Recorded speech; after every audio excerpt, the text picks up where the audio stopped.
Hi guys, magandang araw sa inyo. So, alas 6 na dito ng gabi, ngayon pala ako mag-start lumabas. And nag-book ako ng ride na para siyang tuk-tuk, ganun sa Thailand, pero para tricycle naman sa Pilipinas. Padating na siya, ang driver ko ay si Omar. And I think ito na siya. Omar, this is our ride. Okay, we are going to Dolmen Mall in Clifton. Mabilis naman siya nakarating sa akin. Around 2 minutes nandun, na-pick up niya agad ako dun sa aking location. Kaso, ang ano ko dito is medyo nahihirap siyang mabats. Kasi mas malaki to para din sa sinasakyan ko na motorbike lang. Yung motorbike kahit anong yung sasakyan na sa mga sasakyan, okay na, mabilis. Dahil po kasi medyo malawak. Parang I think dito sa Ilocos, October 43. Ayan, tapos dun sa driver, ayan, yung driver natin, tapos sa kaliwa, isa sa kanan. So sa sasakyan na to, kasya actually. Parang medyo matatagalan ng biyahe kapag ganito yung sasakyan nyo dito. Papakita ko sa iyo ngayon habang maliwanag pa ako ano yung mga makikita natin sa lahat. Papunta ng Dolmen Mall dito. Guys, isa lamang ito sa bahagi ng Clifton na madadaanan natin papunta sa mall. At makikita nyo naman kung gaano kapayak ng pamumuhay nila dito. Lumang sasakyan na hanggang kaya pang gamitin, gagamitin pa din. At makikita nyo yung mga taong nakaupo sa tabi ng kalsada. Fast forward na tayo dahil malubak ang daan. And in just 15 minutes, nandito na tayo sa tapat ng mall. Pero iikot pa tayo nitong sinasakyan ko sa malayo dahil dun talaga ang ikutan para may baba tayo sa mismong babaan sa entrance ng mall. Siyempre, susunod tayo sa alituntunin ng ibang bansa bilang tayo ay dayuhan. O, trivia muna tayo. Ang Karachi ay ang capital ng Pakistan noong year 1947 to 1959 bago pa naging capital ng Pakistan ang Islamabad noong 1967. Bukod sa pinakamalaking city ng Pakistan ng Karachi, kasama din ang Karachi sa pinakamalalaking city sa buong mundo. So yan na lang muna ang trivia natin for today dahil malapit na tayo sa pupuntahan natin.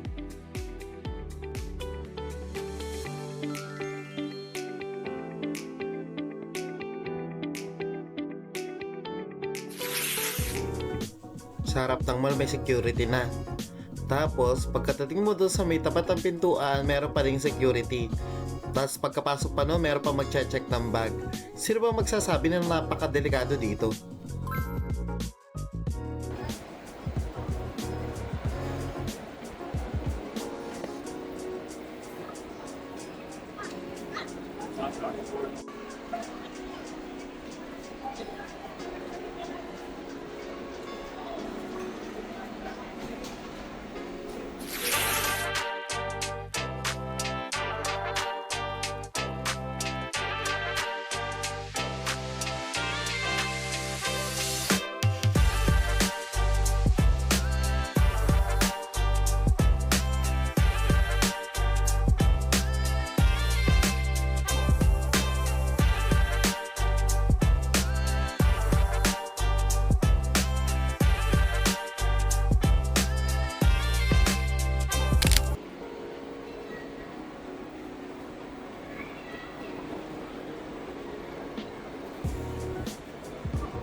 Hello guys, so tapos na ako pumunta dito sa Dolmen Mall Clifton. So yung loob hindi ko masyado mabidyohan kasi maraming tao. Kasi as I told you, malapit na ang National Day nila. That will be on August 14, 2025. So maraming tao, I think this still weekend, Saturday. And namimili sila ng mga isusuot, ng mga kailangan for the National Day.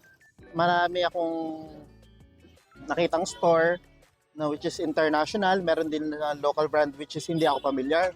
And marami din na kainan sa food court which is mga fast food yung like KFC, Subway, yung mga international fast food. Then yung iba is I think mga local na kainan na nila yun dito, local restaurant, ganun. Tapos meron din mga recreational area sa loob, mga laruan. Meron din silang mga jewelry, perfume, shoes, yan, tas mga damit, bags, yan, kompleto dito.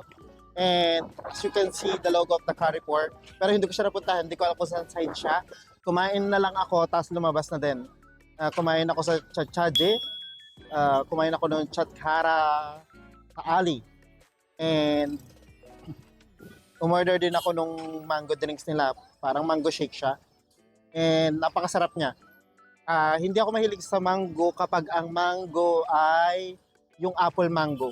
Kasi iba yung panlasa ko. Parang nakasanayan ng dila ko yung mangga ng Pilipinas na napakatamis. So, if you're going here in Dorman Mall, you can try that mango shake and Chatkara Thali. Masarap. And for my next destination, hindi ko pa alam kung saan ako pupunta. Parang hindi pa matraffic dito ako para doon sa ibang lugar. Na usual ko nadadaanan na talaga salubungan yung mga sasakyan. And dito medyo maluwag-luwag pa. I don't know why. And merong mga establishment doon sa harap na mga, I think, old building. At least yung ano nila, yung dolmen mo nila, medyo maintain nila. Kung hindi ko alam kung gaano na ito katagal, but still, this is a good mall. So, hindi ko pa napuntahan yung ibang mall and kung itatry kong puntahan, I think kailangan ko mas agahan para hindi ko makuhanan yung mga local ditong babae na nagpupunta sa mall. Para makapag-take ako ng mga clips, videos. Yun. See you on my next destination, kung saan man yan. Surprise.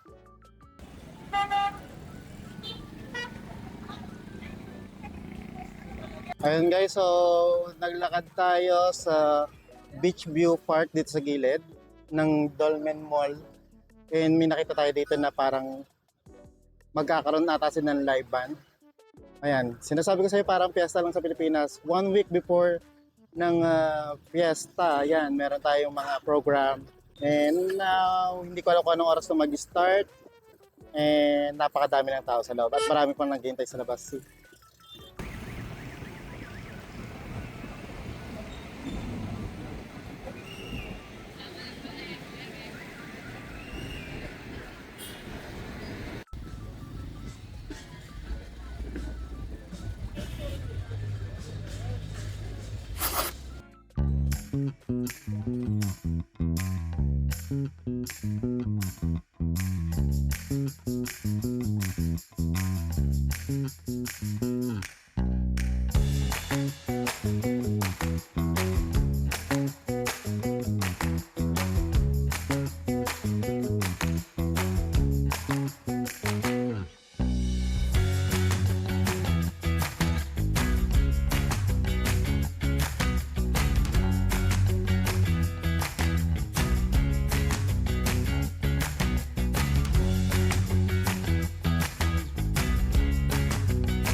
Hi guys, so good evening again. So nandito tayo sa Kemari Seafood. So dito pwede kayo mamili ng fish, kung ano yung gusto nyong kainin. Pwede na lang i-grilled or i-fry.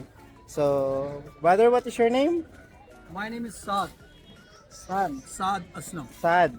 Okay, Sad is going to assist me and he's going to give me a big fish and a little shrimp.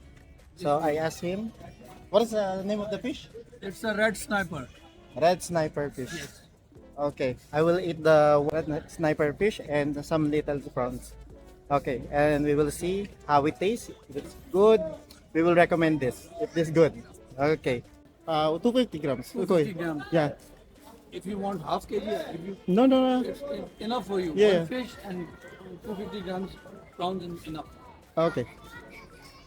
So spices high or low? Spicy. Spicy. Yeah, I like spicy.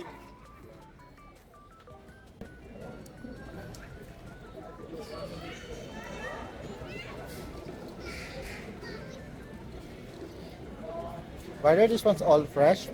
Yes. Because you're near to the port, right? Yeah, yeah. We are near to sea, near to port.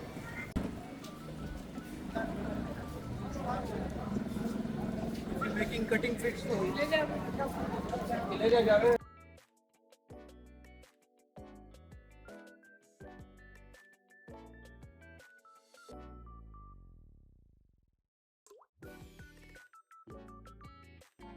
This fish clean. Clean, okay. Yeah. This skin. Yeah. Professional, ha? Good. Give it a go there.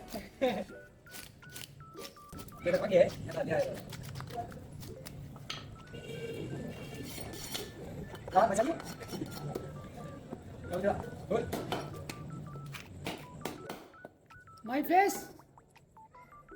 Okay. Okay, together. Speak.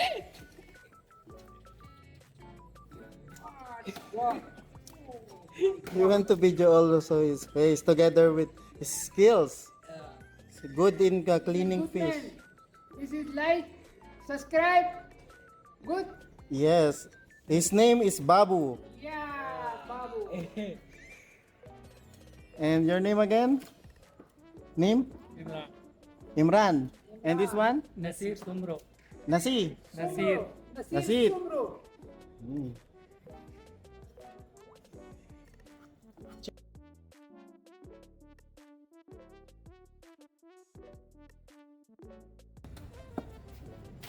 Good. Ay, wow. Perfect.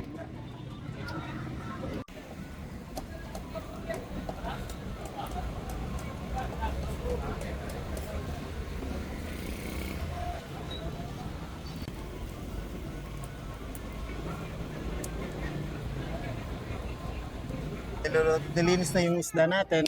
Ayun, ginigrill na siya. So, they're going to serve it. Tapos, yung shrimp, hindi ko alam po anong luto doon. Pero, panigurado, masarap kasi fresh. Kasi napakalapit nito sa port. We are here in Kimari Seafood. So, yan o. Okay. Kimari Seafood. Cola. Cola next.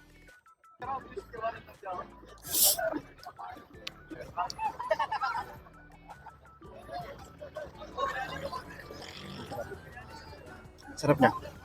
Card? What card? Card? Di ko nagkakasabi niya card. Anong card? Kailangan mo ng card. Ah. Where's my card? 17? Ah, itong card. Nakalimutan ko na. Number. Anong card? Sabi sa inyo, card to card. Already give me this sauce.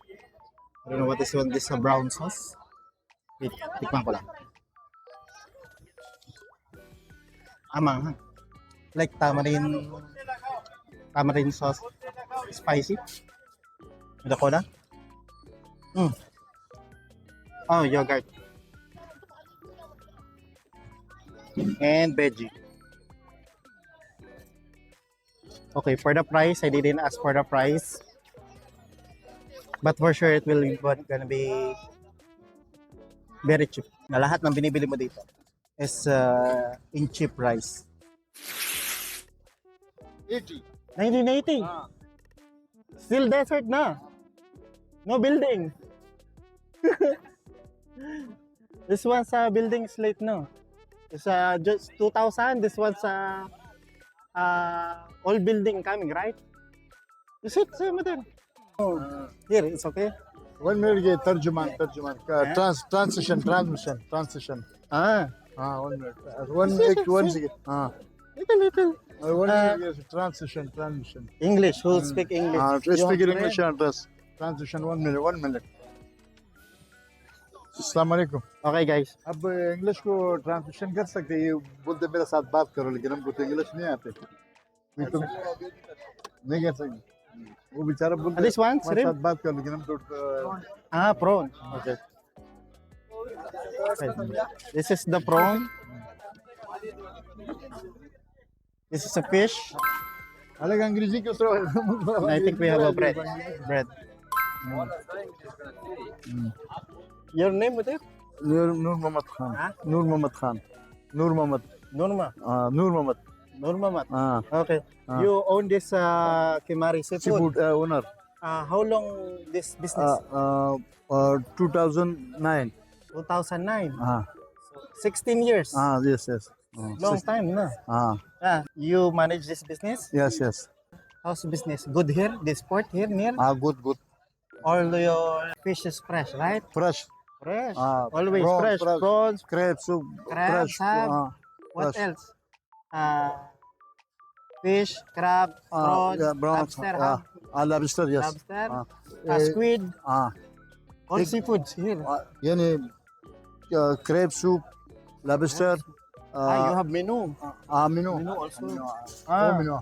Yes, do you have the prawn grill, matcha chai, because it's for the drinks, coffee, dessert ice cream. They have crab soup, prawn karahi, Yes. and grilled fish. So Grilled we fish. have the grilled fish and the prawn here, Ah. and we will taste. If you want all fresh food, you come here in Kimar Seafood here in Karachi, near port. So this is the owner. See, I think it's all good. Let's Thank you. try. Thank you. Try. So let's eat yung prawns.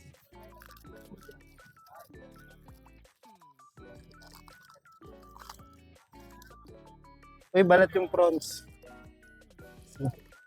Wow.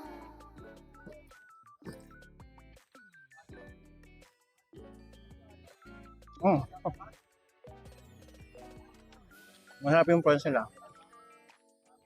Binalatan yung prawns, tapos ginisa sa may sauce. Tapos nalalasan ko yung paminta.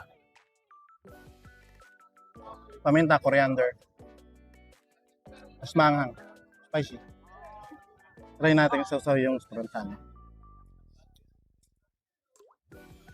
Mahirap siya. Kain din tayo ng vegetables.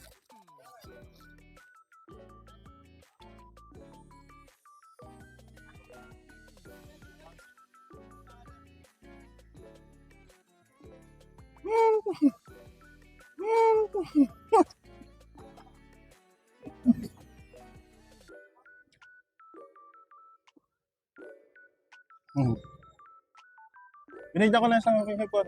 Ano niya kainan?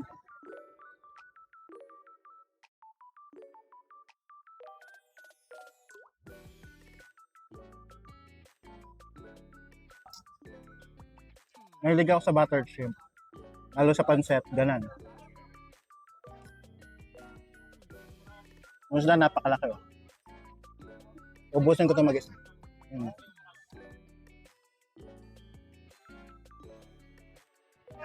Alam mo kasi ng plaza kung pasa sa Pilipinas.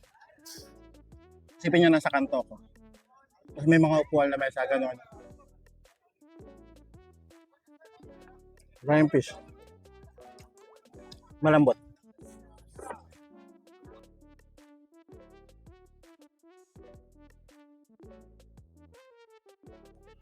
Ito, dito masusubukan yung kagalingan ko sa pagkain ng isda. Yung pagkain ko ng isda kasi talaga side na side. Halos niloloko na ako ng nanay ko dati. Sabi niya sa akin, maawa naman daw ako sa pusa. Masarap kasi. Masarap kumain ng mga finger food. Mga pagkain kinakamay. Tinapay. Bread. Lagyan natin ng fish.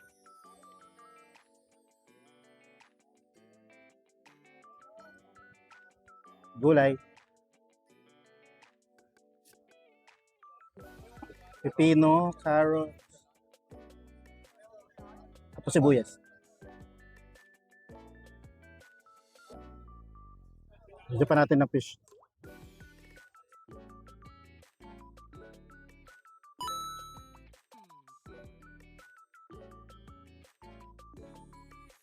Fresh yung gulay, fresh yung fish. Sarap siya. Parang mauubos yung gulay ng fish, yung shrimp. Hindi ka na mauubos yung itong tinapay. Ano ito talaga? Uubusin ko talaga to. Kasi napakasarap niya. Hindi ko alam kung yung mga pinaglalagay dito. Parang salt, pepper, ganun.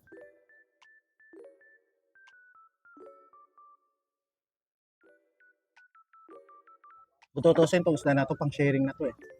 Sobrang laki. Silipin na ako sa angka.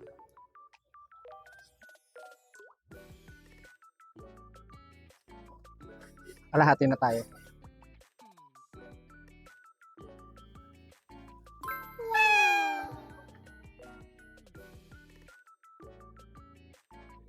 For the yogurt, hindi ako kumakain ng yogurt. Sorry. So, meron akong lactose. Kaya nung napanood nyo ako na uminom ako na kanang chai, after ilang oras lang umepekto na yun. At so lang, busog na ako. Ito mga bandang balat, ito yung napakalasa. Pero yung alat niya, so, tamang-tama lang doon sa ano pagkakalagay. Dapat may pupuntahan ko na restaurant sa loob ng port, kaso lang bawal. Hindi allowed ang tourist. Tapos nagbibideo ako, hindi din ako pinayagan. Pinadelete. Pero okay lang, kasi hindi ka din naman. Ikain kayo, sarap. Ito, konti na lang, Hindi na ako nagtinapay kasi sobrang bigat. Hindi ko ito mauubos kapag ano. Kapag sinabayan ko pa siya ng tinapay. Mga bandang dulo-dulo, matinig na masyado. Kaya ako naman nabusog na tayo, natinig naman tayo. Nadayo nga natin to, may problema naman tayo. Okay, kung kakain ng isda, mag-ingat sa tinik.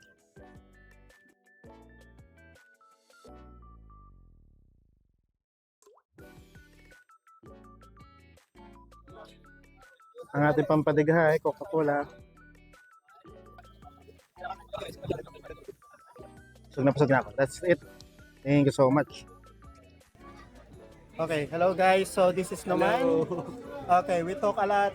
We're talking, I think, 1 hour, like house life, house business, and we are blessed to meet each other unexpectedly. I'm not supposed to be here, but I'm here with a new friend, Noman. I am also blessed to meet you, Jay.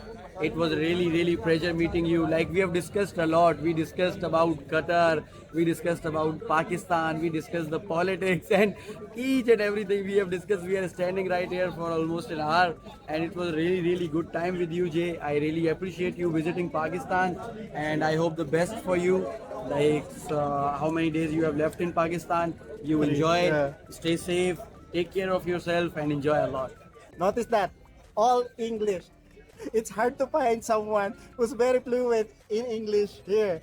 But I met a guy who's nice to talk to, and all the idea we shared a lot of things. Yeah, You can inshallah, we will be also connected in future as well. Yeah, right? Yeah, Jay? and maybe I'll come back here and I will visit here with friends. Because Sure. one fish not good for one, it should be shared. As I like the taste of the food, I need to finish it. I need to. That's good. I really like it. Okay, so I'm going home now, and we're going to say goodbye to our friend Noman.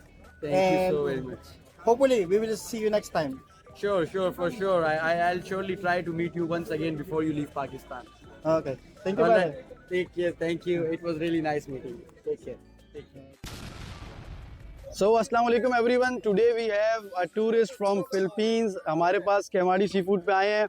So how are you feeling here? Like first of all, do let me know your name, please. My name is Jaynard. You can call me Jay for short. And I am not supposed to be here. I am supposed to go to the Port Grand. But unfortunately, there's some problem in a way, some security problem. But I didn't feel bad because it meant to be to come here at the Kemari seafood. So I'll try something what is they offer here. Like Mhm. what I see, there's a fresh fish, there are fresh prawns, and other some seafood. And upon tasting it, it was good, tasty, and I saw how they clean it. They're very professional with it, and all is good. I recommend this restaurant, Kemari Seafood. If you go here in Karachi, just visit Kemari Seafood, and they Okay. will serve you the best of the best fresh fish. Means a lot for us, means a lot for us. So you had a really great experience today, right? Yeah, and it's my honor to come here and to meet the good guy here. The place is good, the people is good, and the experience is awesome. Thank you so very much, Jay. May God bless you and you have a good time. Your business also. Thank you. Thank you.